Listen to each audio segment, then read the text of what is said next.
What's going on, guys? ¿Cómo están? Is here and welcome you all back again to another video here today on the channel. And today we're gonna talk about the Europa League final, which is Wednesday, which is really weird for me because I'm at school. So well, what do we start? We start with Manchester United, a side which wants to win the Europa League, not perhaps because of the trophy, even though it's the last trophy United needs to win, because well, they have never been put in a position before where they can actually win the Europa League. So that's quite interesting before. So now United are here to win the Europa League, not only because, like I said, the silverware, but also because it brings them Champions League football for next season. And that's going to be very interesting in my personal opinion, because we're going to have all best English football clubs right now, amazing, well, by the exception of Arsenal. But to be completely honest, I don't want to, just insult any Gunner out there, but in my opinion, I don't think Arsenal is up there right now with Liverpool, Spurs, Chelsea, City and United. So it's going to be very interesting to see. And we saw that United are really going hard at this because they beat Crystal Palace 2-0. I think it was on Sunday. And they actually beat them with a very interesting, academy player based complete team. We have the likes of Fosu Mensah, of David Mitchell, Joy Pereira, Paul Pogba, which is considered a United Academy player, then Axel Tunsebe, Josh Harrop, and also we have Jesse Lingard and Scott Tommy Bray. So we only see, and Wayne Rooney came from Everton, but still they have a lot of youngsters in the side. They managed to win, very nice for them. But we saw that they're Mourinho resting a lot of players, important players like the likes of Martial, of Rashford, who is, to be honest, is just I think it's 19 years old, and for him being rest for such an important occasion is just completely utter craziness. And well, they also rest Ander Herrera, which is very important. But we also saw two players, well, actually four players, get half each of playing time for this match. And we saw Paul Pogba coming in at the start of the match, as well with Jesse Lingard, and then on the 45 minutes Paul Pogba came out for Michael Carrick and Jesse Lingard came out for Anthony Martial. So they actually had mostly 45 minutes for each of them to play, and that's very interesting to see and give us an idea of what formation or what players may Mourinho play next up in the final, because he may want these players, these four crucial players, to be a part of the final. So he still wants them to get a little bit of game time, to be a little bit more active than the other players, but still quite rest as well, because 45 minutes really is not that much for a player up in this quality. So like I said, which formation do I think probably Mourinho would go with? I think, well, Mourinho is going to go probably with a 4-3-3, seeing the likes of Sergio Romero in goal. He has confirmed he wants Sergio Romero to play in goal, not David De Gea. Then on the left back we could see Matteo Darmian with who could go in the middle? Probably someone like Chris Smalling or this other guy, Daley Blind. There's two center backs, because perhaps, if I'm not wrong, I don't think Smalling is injured, right? If it's not injured, probably Smalling, if not Phil Jones. And then in the right back position we could see someone like Ener Valencia. We could also see then Paul Pogba, Michael Carrick and Ander Herrera making up that three-man midfield, with Martial through the left, Rashford through the middle, and then on the right hand side we could see Henrik Mkhitaryan.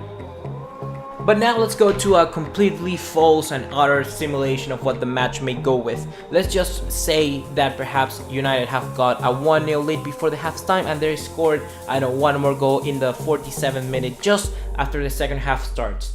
And imagine that they now get these two goals. What would you, if you were Mourinho, do next? In my opinion, Ajax is going to go with all out. And to be honest, Ajax are not the best team defensively, but they have such a great attack. Even the defenders get a lot into attack, especially with Kenny Dente and that other guy called, I think it's Davies Ingraven, the left back. They started out as right wingers, or as wingers per se. Kenny Dente as a right winger and Ingraven as a left winger. So they have a lot of attack and a lot of concentration in that play, coming out a same tactic like Barcelona. So they're probably gonna go all out attack in that case. And now Mourinho, in my opinion, should go out for a 4-2-3-1 formation. That's going to be a very good formation because he's going to be able to counterattack with a lot of players at the same time. Probably just substitute out Michael Carrick and bring in Jesse Lingard and end up with a formation that says like this: goalkeeper and defense the same, but then have Paul Pogba and Ander Herrera as the two main midfielders. Fast, energetic midfielders going to be able to cover a lot of ground, but then have Henry Mkhitaryan just behind Rashford, and then have other two sides, Jesse Lingard and Anthony Martial. So it's going to be very interesting to see, because now in this case they may be a little bit more susceptible to lose a lot of possession, but then if they get the ball back, Pogba or Herrera with a neat through ball could just pass it on to per se Henry Mkhitaryan, and then Mkhitaryan pass it on to just Lingard, and just completely fast players in Martial and Rashford to go through and run through the entire pitch and just perhaps score a goal against, and then completely neglect and finish and close the match for United and seal the win for them.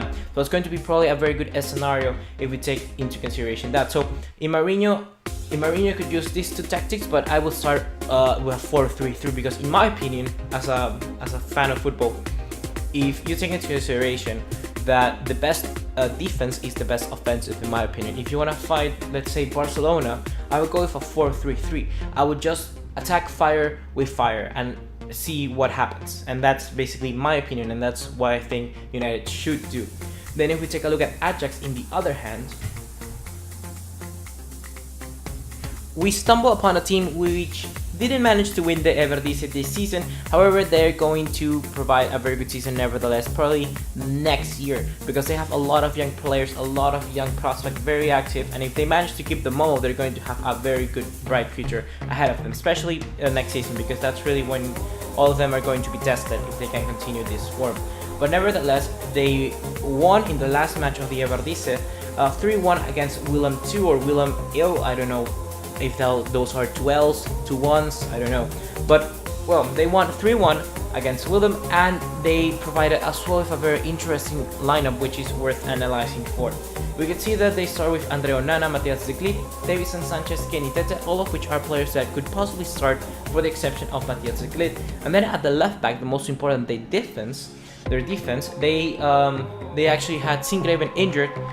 I think he's injured for a long time of the season, really, so that comment about I made just in the United section perhaps may not be too reliable, but still, they got a left back there problem.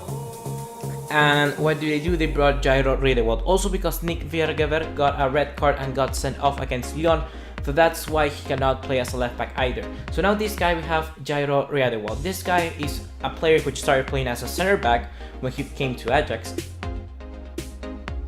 and later as a CDM throughout his career here at Ajax. So something that we gotta mention about this player really well, he is actually, like I said, a center back and a CDM. He's strong, he's tall, two traits which are very interesting to see on this position, because really a left back is more about trying to go forward and use agility to get past players. In this case around, players like Henry Mkhitaryan and Jesse Lingard could easily completely beat him 1v1 due to their drilling and pace, so it's going to be able to get past him very, very easily. In this case, Mourinho should abuse of this problem in the left back position. He may do a very good job, I mean in Jairo Riedewald. However, I think still there are better players in that case. However, they don't have any right now because of injuries, so it will be very interesting to see how they manage that. Then we go into the midfield, and there actually also was a very interesting player out there. We have Donny van de Beek, a very young player and a very good player actually. However, he had sort of like an injury, but not a minor injury per se. So it's going to be very interesting if he can make it also to the final. And I say it because Lasse Skåne, a player who has been playing center defensive mid for Ajax for the whole of the season, is injured. He didn't play against Willem, so it's going to see probably Donny van de Beek entering into that defensive role, which probably he could do very well. But in that case, if van de Beek is not ready just for the final, we could see someone like David Klaassen step in, and then Nuri, I think his name is Aldak Nuri, something like that. It's also, I think, a Dutch player, however, he's from the center from somewhere else, and he could probably also act as a very good partner right there, acting sort of like a David Klaassen but a more attacking role. Probably they may not have a CDM right away because Ziyech and Nuri are both more attacking players than defensive players, but in this case they will just gain a lot of possession, which is going to be very interesting to see in this Ajax case, because up next we have the forwards. The forwards which played against Willem were Justin Kluivert as a left winger, then Kasper Dolberg as a striker, and then David Neres as the right winger. To be honest, Dolberg very good, he was also substituted off, so we could see that he's going to play probably the final as well. Justin Kluivert as a left wing stayed completely throughout the match. He scored he didn't score any goals but provided 2 assists actually, and David Neres I think scored a goal. So what I want to say from this, we could see also something we can like point out. We can point out the left back, which is probably gonna be there throughout. And now with that being said, I want to provide you with my predictions for their lineups for Ajax. Then we could probably see something like Onana on goal, Rodrigo as a left back. We could probably see Davinson Sanchez, the player of the year of Ajax, as the center back, and then probably someone like Veltman coming in as the other center back. He previously played as a center back before playing as a right back, so it's going to be very interesting to see if he can take that previous role, because Kenny Tete has been performing very nicely in that right back position as well, and that guy cannot provide the same as center back as Veltman. So probably Tete is gonna stick up on the right. I'm gonna go out and say that Donny van de Beek could be probably fit for the match against United, so he's gonna come in as a CDM. Then we have David Klaassen as a midfielder with Hakem Ziyech completing that midfield trio, and then up top Kasper Dolberg, and we could see Bernard Traore as the right winger. However, we're still missing the left winger, and I'm leaving this open because I've seen a lot of forums and a lot of comments about Ajax players, and when they comment about this guy Adil Younes, he's been playing left winger for most of the season for Ajax. However, this guy is really selfish, and you could really see that his traits, especially against that match against Schalke. He really started to believe in himself like he was an amazing player. And imagine yourself being in a final, having, I don't know, the decision between passing the ball to Dolberg in a counter-attack or scoring yourself. He's going to take probably the chance of scoring himself, even though Dolberg is in a better position. So that kind of attitude and that bad decision making is something you really don't want in a match as crucial as this one. So probably someone like Justin Kluivert, which we could see takes right decisions just for having 2 assists against Willem at the end of the Eredivisie League, probably would provide something more in that case. His better decision making is going to be hands-on, just completely better, and a better advantage over having someone as selfish as Adil Younes.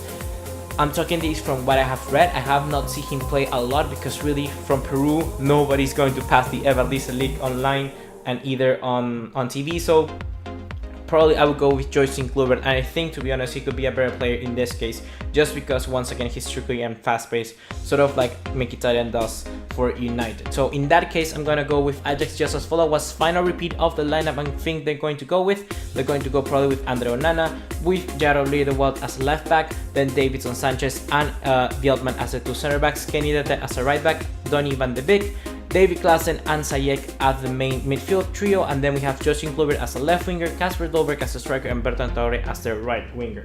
But most importantly, guys, I want to know what you think, so leave probably in the poll up there, which is going to be on screen right now. Who do you think is going to win, Manchester United or Ajax, in these finals of the Europa League? To be honest, I gotta say that I think Ajax could take this, to be honest. Like I always say 2 predictions. I say with my heart and with my head, and with, well, my mind or something like that. With my mind, I gotta say that United is probably a little bit better. They have rested players, are more sort of better experience than Ajax, which are all youth players and very young prospects. And I think with my mind, I think United could take this 2-1. I know it's a safe bet, but 2-1. Probably United is gonna take it, but my heart said that Ajax could take this 2-0. Probably just scoring 1 goal at the start of the match, and then in a counter-attack at the end, probably scoring another goal and then being 2-0.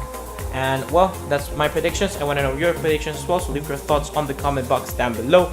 Please remember to drop us a like and leave us a subscribe if you're yet to become a proud member of our league, and I'll see you in the next one. Take care, ciao.